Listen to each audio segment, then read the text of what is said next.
আমাদের আজকের ডিসকাশনের টপিক হলো হাইপার কনজুগেশন। হাইপার কনজুগেশন কি?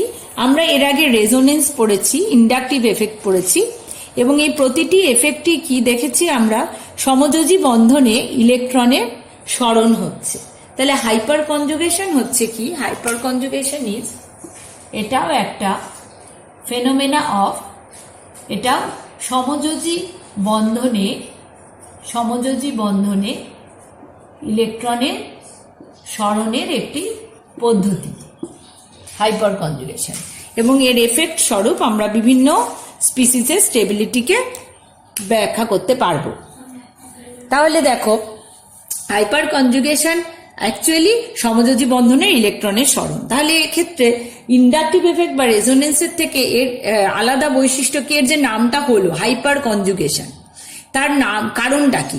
কনজুগেশন শব্দটার সঙ্গে আমরা পরিচিত, আমরা রেজোনেন্সে পড়েছি কিভাবে sigma pi lone pair, sigma pi sigma negative charge ইত্যাদি নানান রকম কনজুগেটেড সিস্টেম আমরা ডিসকাসও করেছি, সেটা সম্বন্ধে পড়েছি। তো এক্ষেত্রে হাইপার কনজুগেশন বলতে কি বোঝায়? হাইপার কনজুগেশন হচ্ছে কোনো জৈব যৌগে যখন কোনো অ্যালকিল গ্রুপ কিরম ভাবে থাকে, অ্যালকিল গ্রুপ প্রত্যক্ষভাবে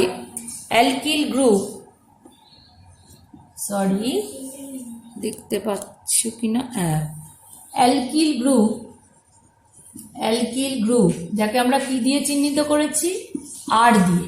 অ্যালকিল গ্রুপ প্রত্যক্ষভাবে কখন হয় আমি বলছি, প্রত্যক্ষভাবে ডাবল বন্ড কিংবা ট্রিপল বন্ডের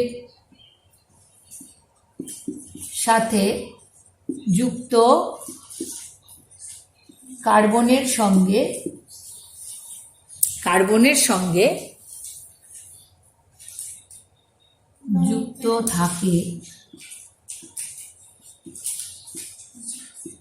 যুক্ত থাকে, সেই ক্ষেত্রে প্রথম আমরা হাইপার কনজুগেশনকে দেখতে পেয়েছি আর কি, মানে বিভিন্ন সময় দেখা যায়। তো আমরা এক্সাম্পলগুলো দেখব। তো অর্থাৎ কোনো অসম্পৃক্ত যৌগের ক্ষেত্রেই কিন্তু এটা বলা হচ্ছে। ডাবল বন্ড কিংবা ট্রিপল বন্ডের সাথে যুক্ত কার্বনের সঙ্গে যখন অ্যালকিল গ্রুপ যুক্ত থাকে তখন কি হয়? সরণটা কোন ইলেকট্রনের হয় না, এই যে অ্যালকিল গ্রুপ মানে কার্বন পরমাণু sp3 সংকরায়িত। তাহলে এখানে যে কার্বন হাইড্রোজেন যে বন্ধনটা কিরম বন্ধন না, সিগমা বন্ধন। তো এই কার্বন হাইড্রোজেন সিগমা বন্ধনের যে ইলেকট্রন এবং এই কার্বন বা কার্বন অক্সিজেন বা কার্বন নাইট্রোজেন, এদের যে পাই বন্ধনের ইলেকট্রন, এই সিগমা বন্ধনের ইলেকট্রন এর এই পাই বন্ধনের ইলেকট্রন, এরা একে অন্যের সাথে ইলেকট্রনীয় পুনর্বিন্যাস করে এবং এরা কনজুগেশনে থাকে। এই ঘটনাকেই বলা হয় হাইপার কনজুগেশন। তাহলে আবারও বলছি, অ্যালকিল গ্রুপ যখন প্রত্যক্ষভাবে ডাবল বন্ড বা ট্রিপল বন্ডের সঙ্গে যুক্ত কার্বনের সাথে যুক্ত থাকে তখন কি হচ্ছে? অ্যালকিল গ্রুপের আর গ্রুপের CH সিগমা বন্ধন ইলেকট্রন এবং পাই বন্ধন যে electron C double bond C বা সি ট্রিপল বন্ড সি, অথবা ওই যে ডাবল বন্ড বা ট্রিপল বন্ধনের একসাথে বলা যায় ডাবল বন্ড বা ট্রিপল বন্ডের পাই ইলেকট্রন, এদের কি ঘটে? পাই ইলেকট্রন এদের কি ঘটে? ইলেকট্রনীয় পুনর্বিন্যাস ঘটে। এই ঘটনাকে বলা হয় হাইপার কনজুগেশন। অর্থাৎ ধরো সি ডাবল বন্ড সি, এখানে একটা সিগমা একটা পাই বন্ড থাকে, সি ট্রিপল বন্ড সি, এখানে একটা সিগমা দুটো পাই থাকে। তাহলে পাই বন্ডের ইলেকট্রন এখানে আমরা পাবো। আর অ্যালকিল গ্রুপের কার্বনটা sp3 সংকরায়িত, তার CH সিগমা বন্ধনের ইলেকট্রন পাবো। এদের মধ্যে কি হচ্ছে? পুনর্বিন্যাস হচ্ছে, এরা একে অন্যের সঙ্গে কনজুগেশনে থাকছে এবং পুনর্বিন্যাস হচ্ছে। তাই একে আমরা কি বলছি? সিগমা পাই কনজুগেশন। এক্ষেত্রে কিরকম কনজুগেশন? সিগমা পাই কনজুগেশন। আরো ডিটেলে আমরা এদের কন্ডিশনগুলো পড়ছি, একটা এক্সাম্পল তার আগে নিয়ে নিই। এক্সাম্পল নিলাম আমরা propene CH3CH double bond CH2। তাহলে আগে আমরা কিভাবে কনজুগেশন হচ্ছে সেটা অরবিটাল যে ডায়াগ্রাম, অরবিটাল ডায়াগ্রাম দিয়ে সেটা আগে আমরা বুঝে নেব। দেখো, কার্বন কার্বন দ্বিবন্ধন এখানে রয়েছে। আমি বলেছিলাম যে অ্যালকিল গ্রুপ প্রত্যক্ষভাবে যুক্ত হবে, তাহলে এখানে alkyl group methyl, methyl is the alkyl group, যেটা ডাইরেক্টলি এই কার্বনের সঙ্গে যুক্ত। তাহলে এই মিথাইল গ্রুপটা কিভাবে, মিথাইল গ্রুপের কার্বন কিরকম না sp3 সংকরায়িত, অর্থাৎ আমরা যদি ডায়াগ্রাম আঁকি, এই কার্বনটা মিথাইল গ্রুপের কার্বন sp3 হাইব্রিড অরবিটাল তার এইভাবে বিন্যস্ত, হাইড্রোজেনের 1s এর সঙ্গে সে অভিলেপনে রয়েছে। ঠিক আছে, তাহলে এখানে ইলেকট্রন, এখানে ইলেকট্রন এবং এখানে ইলেকট্রন রয়েছে, হাইড্রোজেনের 1s এবং sp3। তাহলে এখানে সিগমা বন্ডটা কার কার মধ্যে, কার্বনের sp3, হাইড্রোজেনের 1s। এই কার্বনটার সঙ্গে যুক্ত যে কার্বনটা, অর্থাৎ ডাবল বন্ডেড যে কার্বন, সেই ডাবল বন্ডেড কার্বনের মধ্যে কি রয়েছে না পাই বন্ড রয়েছে। তো পাই বন্ড আমরা জানি পি অরবিটালের পাশাপাশি ওভারল্যাপে, অর্থাৎ ল্যাটারাল ওভারল্যাপে হয়, পাশাপাশি যে অভিলেপন হয়, তাহলে এইভাবে সে পাই বন্ড করে রয়েছে। এখন দেখো, যেহেতু এই কার্বন কার্বন বন্ডটা sigma bond, single bond, carbon carbon sigma বন্ডের মধ্যে কি হচ্ছে, রোটেশন করা সম্ভব। তাই যেহেতু কার্বন কার্বন সিগমা বন্ডের রোটেশন করা সম্ভব, তাই সিএইচ যে সিগমা বন্ড, এই যে CH sigma bond, CH sigma bond, এগুলো কি বন্ড, এগুলো সব সিগমা বন্ড। আর এটা কি বন্ড, এটা পাই বন্ড। তো এই যে সিএইচ যে সিগমা বন্ড, এই সিগমা বন্ড আর এই পাই বন্ড, এরা কিরকম ভাবে রয়েছে, এদের মধ্যে কনজুগেশন হয়ে রয়েছে। ঠিক আছে, তাহলে ভালো করে দেখো, সিএইচ যে সিগমা বন্ড আর এই পাই বন্ড, এদের মধ্যে কি রয়েছে, কনজুগেশন রয়েছে। এখন যেহেতু কার্বন কার্বন বন্ড ধরে ঘোরা সম্ভব, তাই এই প্রত্যেকটা সিএইচ বন্ডই একবার একবার করে এই পাই বন্ডের সঙ্গে কিভাবে থাকবে, কনজুগেশনে থাকবে। অর্থাৎ এখানে সিগমা পাই কনজুগেশন হচ্ছে, এবং এই কার্বনের সঙ্গে যুক্ত যে প্রত্যেক কটা হাইড্রোজেনের মধ্যে যে বন্ড, অর্থাৎ সিএইচ সিগমা বন্ড, তিনটে সিএইচ সিগমা বন্ড আছে। তো এই প্রত্যেকটা সিগমা ইলেকট্রন বা প্রত্যেকটা সিগমা বন্ড একবার একবার করে, যেহেতু কার্বন কার্বন রোটেশন সম্ভব, তাহলে প্রত্যেকে একবার করে এই পাইয়ের সঙ্গে কনজুগেশনে আসবে, এবং প্রত্যেকবার আলাদা আলাদা ভাবে ইলেকট্রনের পুনর্বিন্যাস হবে। এবং রেজোনেন্সে আমরা দেখেছিলাম ইলেকট্রনের পুনর্বিন্যাস হয়ে বিভিন্ন স্ট্রাকচার হয়, এদের ক্ষেত্রেও ইলেকট্রনের পুনর্বিন্যাস হয়ে বিভিন্ন স্ট্রাকচার হবে, এবং তাদের কি বলা হবে, হাইপার, কি বলা হবে, হাইপার কনজুগেটেড গঠন। এবং এটাও এক ধরনের রেজোনেন্স, এবং একে বলা হবে নো বন্ড রেজোনেন্স। কেন বলা হবে আমরা সেটা দেখব, টার্মগুলো আগে পরিচিত হয়ে নি। নো বন্ড রেজোনেন্স, একে বলা হয় নো বন্ড রেজোনেন্স। সম্পূর্ণ বিষয়টা প্রথম দেখেছিলেন বিজ্ঞানী বেকার নাথান, দেখেছিলেন বিজ্ঞানী বেকার নাথান, ফার্স্ট অবজার্ভড বাই বেকার নাথান, তাই একে বেকার নাথান এফেক্টও বলা হয়। বেকার নাথান, একে বেকার নাথান এফেক্টও বলা হয় হাইপার কনজুগেশনকে। ঠিক আছে, তাহলে হাইপার কনজুগেটেড গঠন হলো, রেজোনেন্সে যেমন ক্যানোনিক্যাল গঠন ছিল, এক্ষেত্রে যে স্ট্রাকচারগুলো আমরা পাবো কিসের পরে না ইলেকট্রনের পুনর্বিন্যাসের ফলে, সেগুলোকে আমরা বলবো হাইপার কনজুগেটেড স্ট্রাকচার। সিগমা পাই কনজুগেশনে অ্যালকিনের ক্ষেত্রে হাইপার কনজুগেশন দেখা যাচ্ছে, এবং যেহেতু কার্বন কার্বন রোটেশন সম্ভব, তাই প্রত্যেকটা সিএইচ বন্ডের জন্যই আমরা আলাদা আলাদা স্ট্রাকচার পাবো, যাদেরকে আমরা হাইপার কনজুগেটেড গঠন বলবো, এবং একে নো বন্ড রেজোনেন্স বলে। কেন বলে আমরা জানবো, এবং এটি বেকার নাথান এফেক্ট। এছাড়াও একটা মেন ইম্পর্টেন্ট জিনিস আমি বললাম না, বলতে মিস করে যাচ্ছি, সেটা হলো এক্ষেত্রে কি হবে একই সমতলে CH সিগমা বন্ড একই সমতলে এদের থাকতে হবে।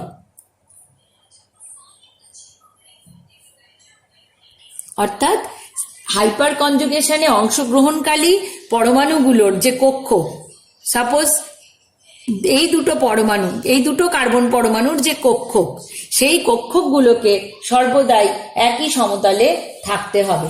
তাহলে CH সিগমা বন্ড এবং এই যে পাই বন্ডের p অরবিটাল এদের সবসময় একই সমতলে থাকতে হবে। তার ফলেই কিন্তু হাইপার কনজুগেশন সম্ভব হবে, আদারওয়াইজ হবে না। এবার আমরা দেখে নেব যে কিভাবে এই হাইপার কনজুগেশন হচ্ছে। আমরা অরবিটাল ডায়াগ্রাম লিখছি। এবার ইলেকট্রনের যে পুনর্বিন্যাসটা হয়, সেই ইলেকট্রনের পুনর্বিন্যাস কিভাবে হচ্ছে সেই বিষয়টা আমরা দেখব।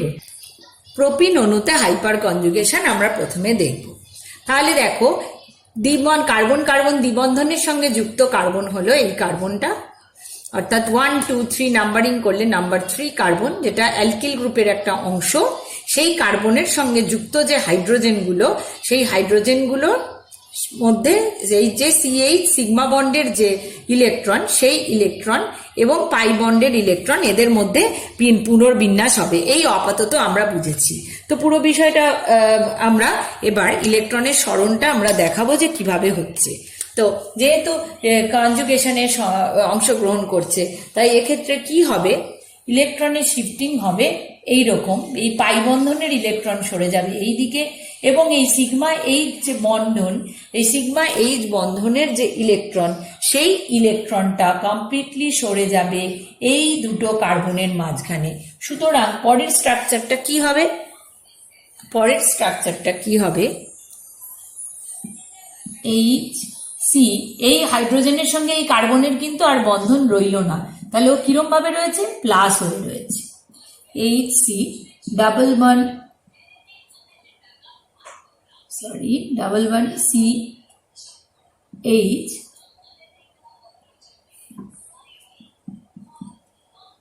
Double bond single bond CH2 minus. তাহলে যেহেতু এই হাইড্রোজেন আর কার্বনের মধ্যে বন্ধনের ইলেকট্রন এখানে সরে যাচ্ছে, এই সমযোজী এক বন্ধনের সিগমা ইলেকট্রন এখানে সরে যাচ্ছে, সিগমা ইলেকট্রন, তাই হাইড্রোজেন পরমাণুর কাছে আর কোনো ইলেকট্রন নেই, সে H+ হয়ে রয়েছে এবং এই কার্বনের উপর নেগেটিভ চার্জ। তোমরা বলবে এখন এদের মাঝখানে কি চিহ্ন দেওয়া হবে? ঠিকই ধরেছো, যে রেজোনেন্সের মতোই এখানেও কিন্তু দ্বিমুখী তীর চিহ্ন বসানো হবে। জাস্ট লাইক রেজোনেটিং স্ট্রাকচার, এখানেও দ্বিমুখী তীর চিহ্ন বসানো হবে। এবার দেখো, আমি কি বলেছিলাম, এই কার্বন কার্বন বন্ধনের মধ্যে রোটেশন সম্ভব। তাহলে এই কার্বনটার সঙ্গে 3টে হাইড্রোজেন যুক্ত, তাহলে 3টে CH sigma bond, 3CH sigma bond, তাহলে 3টে CH সিগমা বন্ধনের ইলেকট্রনও পাবো। তাহলে প্রত্যেকটা হাইড্রোজেনই আলাদা আলাদা ভাবে একইভাবে কার্বনের সঙ্গে তাদের বন্ধন থেকে বিচ্যুত হয়ে H+ রূপে থাকবে এবং সেই ইলেকট্রনগুলো বিন্যাসে অংশগ্রহণ করবে। তাই আমরা প্রত্যেকটা হাইড্রোজেনের জন্য আলাদা আলাদা স্ট্রাকচার পাবো।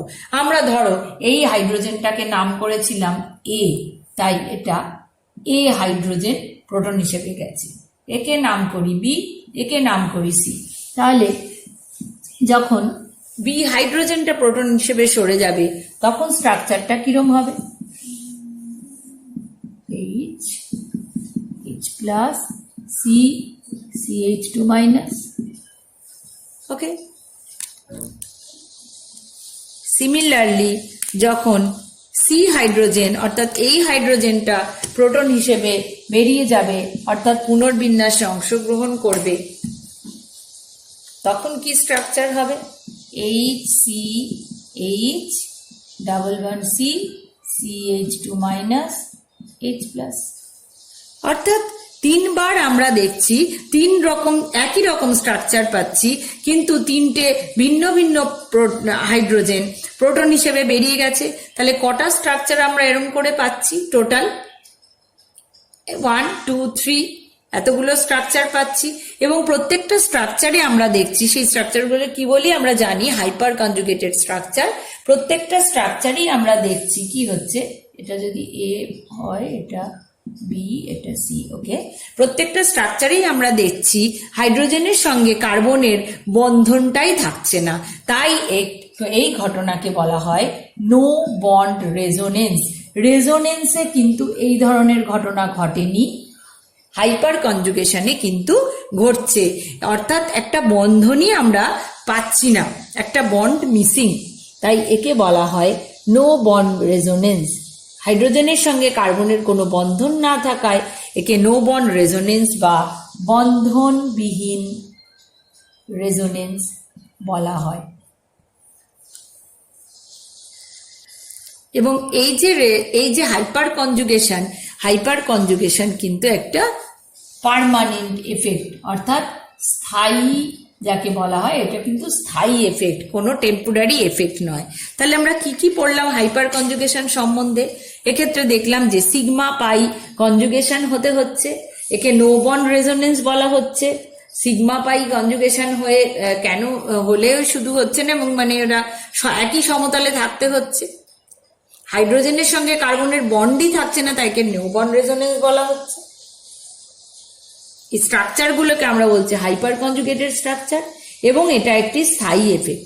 এবার দেখব যে এই হাইপার কনজুগেশনের ফলে প্রোপিনের মধ্যে আমরা এর ফল হিসেবে প্রোপিনের মধ্যে কি স্পেশাল বৈশিষ্ট্য দেখতে পেলাম, বা কি তারতম্য হলো হাইপার কনজুগেশন হয়ে প্রোপিনের কি তারতম্য হলো। দেখো ভালো করে যে এক্ষেত্রে যেহেতু প্রোপিনের ক্ষেত্রে কি হচ্ছে, এই অ্যালকিল গ্রুপের অর্থাৎ এই যে সিসি সিগমা বন্ডটা ছিল, সেই সিসি সিগমা বন্ডটা বিভিন্ন স্ট্রাকচারে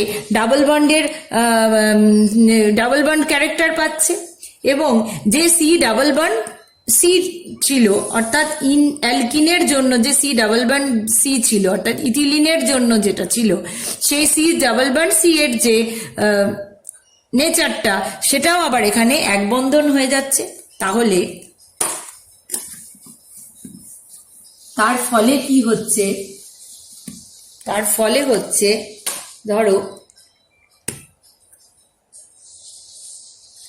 ethylene, suppose ethylene CH, ethylene C2H4, ethylene is another alkene and this is propene. So প্রোপিনের ক্ষেত্রে আমরা দেখছি এই কার্বন পরমাণুটা, এই অ্যালকিল গ্রুপটা এই কার্বন কার্বন দ্বিবন্ধনে যুক্ত, তার মানে এরকম স্ট্রাকচার থাকলে আমরা হাইপার কনজুগেশন পাচ্ছি।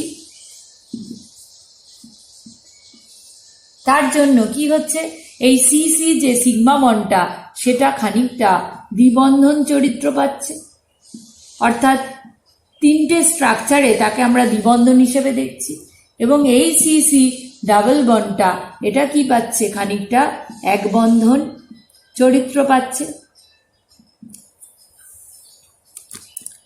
তাহলে ইথিলিনের যে সিসি ডাবল বন্ড দৈর্ঘ্য, এই সিসি ডাবল বন্ড দৈর্ঘ্য তার ভ্যালু 1.34 অ্যাংস্ট্রম, কিন্তু প্রোপিনের যে সিসি ডাবল বন্ড লেংথ সেটা আমরা দেখছি 1.35 অ্যাংস্ট্রম, অর্থাৎ ইথিলিনের থেকে প্রোপিনের সিসি ডাবল বন্ড দৈর্ঘ্য বেশি, বন্ধন দৈর্ঘ্য এক্ষেত্রে বেশি। কেন হলো বন্ধন দৈর্ঘ্য বেশি? কার ক্ষেত্রে বন্ধন দৈর্ঘ্য বেশি হয়, এক বন্ধনে না দ্বিবন্ধনে?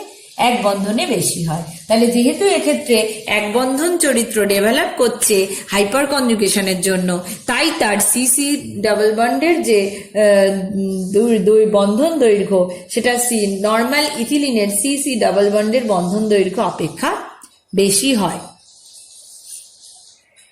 আবার নর্মাল অ্যালকেনের সিসি সিগমা বন্ডের যে বন্ড লেংথ তাও অপেক্ষা প্রোপিনের ক্ষেত্রে সিসি সিগমা বন্ডের বন্ড লেংথ কিন্তু কম হয়, কারণ এক্ষেত্রে এই বন্ড দুটোর মাঝে আমরা ডাবল বন্ড ক্যারেক্টার ডেভেলপ করতে দেখেছি। এবার আর একটা ইম্পর্টেন্ট জিনিস যে দেখো এক্ষেত্রে ইথিলিনে কেন হাইপার কনজুগেশন দেখা গেল না আর প্রোপিনে দেখা গেল, কেন দেখা গেল না? ইথিলিনে এই ধরনের কোনো অ্যালকিন গ্রুপ নেই। এখন আমরা একটা আলাদা বিষয়, নতুন বিষয় আমরা দেখব, সেটা হলো আমরা কম্পেয়ার করব। ধরো প্রোপিনে আমরা দেখেছি কি কি স্ট্রাকচার পেয়েছি, CH2 double bond CH,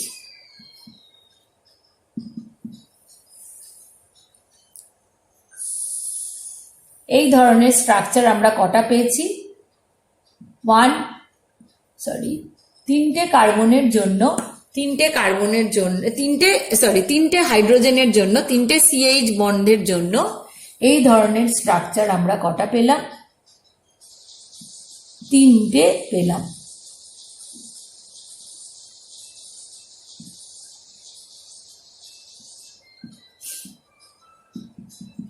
like this, 1 2, another one is H plus CH, H double bond CH, CH2 minus।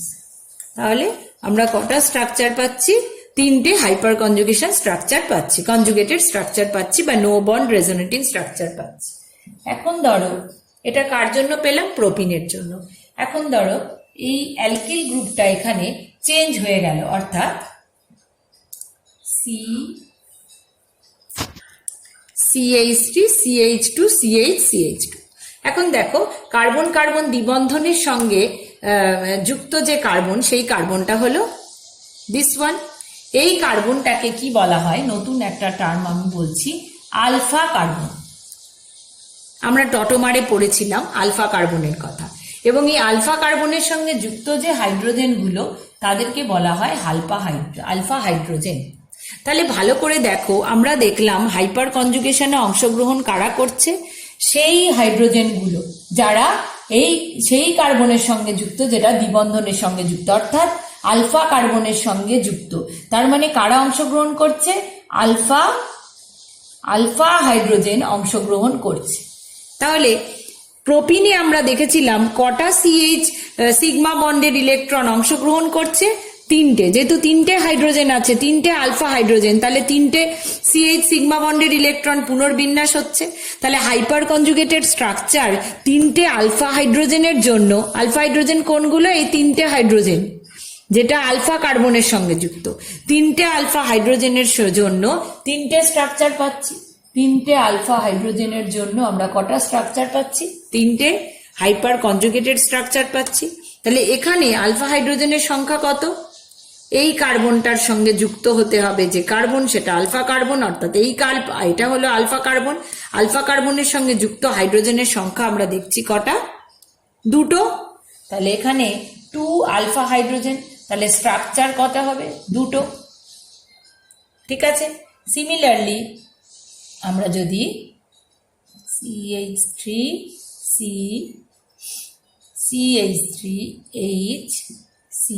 CH double bond CH2,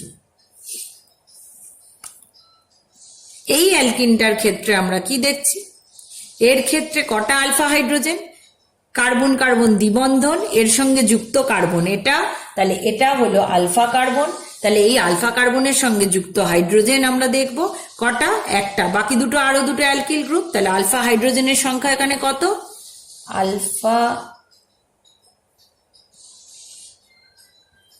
alpha হাইড্রোজেনের সংখ্যা এখানে কত, 1। তাহলে স্ট্রাকচার কত হবে, স্ট্রাকচারও হবে 1। তাহলে আলফা হাইড্রোজেনের সংখ্যা যত বৃদ্ধি পাচ্ছে, হাইপার কনজুগেটেড স্ট্রাকচারের সংখ্যা তত বৃদ্ধি পাচ্ছে। তাহলে আমরা লিখতে পারি যে আলফা হাইড্রোজেনের সংখ্যা যত বৃদ্ধি পাবে, হাইপার কনজুগেটেড গঠনের সংখ্যা তত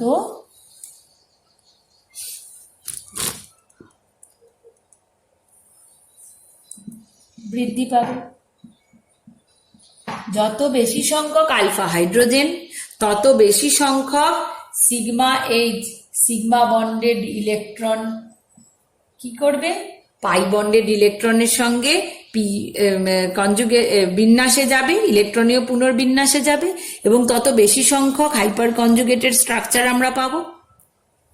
তাহলে যদি বলা হয় হাইপার কনজুগেটেড স্ট্রাকচার বা গঠনের সংখ্যা বৃদ্ধি পেল, তাতে কি হবে, সেই হাইপার কনজুগেটেড গঠনের সংখ্যা যত বৃদ্ধি পাবে মলিকিউলটার স্থায়িত্ব তত বৃদ্ধি পাবে। তাহলে হাইড্রোজেনের সংখ্যা যত বৃদ্ধি, হাইপার কনজুগেটেডের গঠনের সংখ্যা তত বৃদ্ধি পাবে, তার সঙ্গে কি হবে, স্থায়িত্ব বৃদ্ধি পাবে। ওকে, তাহলে এবার আমরা একটা কোয়েশ্চেন লিখব, 2-মিথাইল বিউট 2-ইন কিংবা 2-মিথাইল বিউট 1-ইন এদের মধ্যে কোনটার স্থায়িত্ব বেশি। আমরা হাইপার কনজুগেশন দিয়ে এর স্থায়িত্ব বিচার করতে পারি এই অ্যালকিনে। কিরকম দেখো, আমরা বলেছি আমাদের হাইপার কনজুগেটেড স্ট্রাকচার কতগুলো আছে সেটা কাউন্ট করতে গেলে প্রথম ধাপ আমাদের যেটা দেখতে হবে সেটা হচ্ছে, প্রথম ধাপ স্টেপ 1, আমাদের কি ঠিক করতে হবে, আলফা কার্বনটা চিহ্নিত করতে হবে, ঠিক আছে। এবং তারপরে স্টেপ 2 হচ্ছে number of alpha hydrogen atom দেখতে হবে। তাহলে সেখান থেকেই আমরা জানতে পেরে যাব কতগুলো হাইপার কনজুগেটেড স্ট্রাকচার হবে। এবং step 3 number of hyper conjugated structure দেখতে হবে। তাহলে যেখানে বেশি মোর স্টেবিলিটি।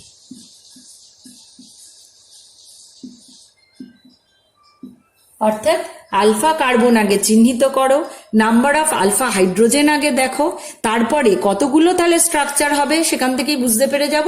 তাহলে যত বেশি সংখ্যক স্ট্রাকচার তত বেশি স্থায়ী। তাহলে 2-মিথাইল বিউট 2-ইন ড্র করে গঠন সংকেতটা আমি লিখেছি। এক্ষেত্রে আমরা দেখব কার্বন কার্বন দ্বিবন্ধনে যে কার্বন কার্বন দ্বিবন্ধনের সঙ্গে যুক্ত অ্যালকিনের সংখ্যা কত। দেখো এই দুটো হলো কার্বন কার্বন দ্বিবন্ধন, তাহলে তার সাথে যুক্ত অ্যালকিল কতগুলো, 1, 2, 3টে মিথাইল গ্রুপ রয়েছে এখানে। তাহলে মিথাইল গ্রুপ 3টে মিথাইল গ্রুপ, ঠিক আছে। তাহলে 3টে মিথাইল গ্রুপ, অর্থাৎ এখানে আলফা কার্বন কোনগুলো, এইটা আলফা কার্বন দ্বিবন্ধনের সঙ্গে যেটা যুক্ত, এটা আলফা কার্বন এবং এটাও আলফা কার্বন। তাহলে প্রত্যেকটা আলফা কার্বনের সঙ্গে যুক্ত হাইড্রোজেনের সংখ্যা এবার দেখো, 3 + 3 + 3 অর্থাৎ 9। তাহলে 9 আলফা হাইড্রোজেন, তার মানে 9 HC স্ট্রাকচার। ওকে, নেক্সট 2-মিথাইল বিউট 1-ইন কার্বন কার্বন দ্বিবন্ধন হলো, তাহলে আলফা কার্বন হলো এর সঙ্গে যুক্ত যে কার্বনগুলো, তাহলে এটা আলফা কার্বন, এটা আলফা কার্বন। তাহলে হাইড্রোজেনের সংখ্যা 3টে + 2, তাহলে 5 আলফা হাইড্রোজেন, সুতরাং 5টা HC স্ট্রাকচার। তাহলে কার ক্ষেত্রে আমরা হাইপার কনজুগেটেড স্ট্রাকচার বেশি দেখলাম, 2-মিথাইল বিউট 2-ইনে আমরা দেখলাম 9টা, 2-মিথাইল বিউট 2-ইনে আমরা দেখলাম 9টা হাইপার কনজুগেটেড স্ট্রাকচার, এবং 2-মিথাইল বিউট 1-ইনে দেখলাম 5টা হাইপার কনজুগেটেড স্ট্রাকচার।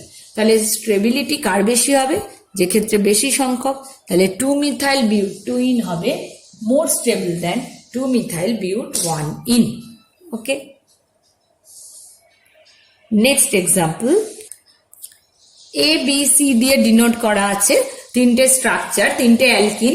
তাহলে আমাদের এদের স্টেবিলিটি অর্ডারে সাজাতে হবে। তো কি করব, আমরা প্রথমে সেই একই কাজ, আলফা কার্বন চিহ্নিত করা। তো these are the double bonded carbon. তাহলে এদের সঙ্গে যুক্ত কার্বন কতগুলো, প্রত্যক্ষভাবে যুক্ত কার্বন কতগুলো, যুক্ত অ্যালকিল মূলক কতগুলো বা যুক্ত কার্বন কতগুলো, সেম ইজ হিয়ার। যুক্ত কার্বন হলো এদের সঙ্গে যুক্ত, দেখো 1, 2, 3, 4, 4টে আলফা কার্বন এবং প্রত্যেকটার সাথে 3টে করে হাইড্রোজেন রয়েছে, 3টে করে আলফা হাইড্রোজেন রয়েছে। তাহলে 4 ইন্টু 3 তার মানে 12 আলফা হাইড্রোজেন, তার মানে 12টা HC স্ট্রাকচার। ওকে, নেক্সট নাম্বার বি। বিতে কার্বন কার্বন দ্বিবন্ধন, এদের সঙ্গে যুক্ত কার্বন হলো এই একটা, তাহলে 1 আলফা কার্বন আর হাইড্রোজেন কটা, 3টে, তাহলে 3 HC স্ট্রাকচার। ওকে, নেক্সট সি। কার্বন কার্বন দ্বিবন্ধন, এর সঙ্গে যুক্ত অ্যালকিল 1 2 3, যুক্ত আলফা কার্বন, যুক্ত কার্বন আর কি, বা আলফা কার্বন 1 2 3, প্রত্যেকটার সাথে 3টে হাইড্রোজেন, 3টে করে আলফা হাইড্রোজেন, তাহলে 3 ইন্টু 3 অর্থাৎ 9 আলফা হাইড্রোজেন, তাহলে 9 HC স্ট্রাকচার। তাহলে ম্যাক্সিমাম HC স্ট্রাকচার আমরা পেলাম এ 12টা, তাহলে ওর স্টেবিলিটি সবচেয়ে বেশি। নেক্সট পেলাম 9টা অর্থাৎ C A greater than C. Last হলো 3টে অর্থাৎ বি, তাহলে স্টেবিলিটি অর্ডার হলো A greater than C greater than B. So এইভাবে আমরা অ্যালকিনের স্টেবিলিটি হাইপার কনজুগেশনের সাহায্যে দেখলাম।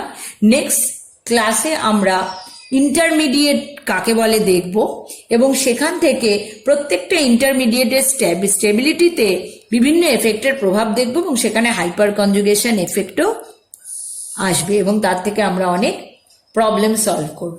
So that's all for today.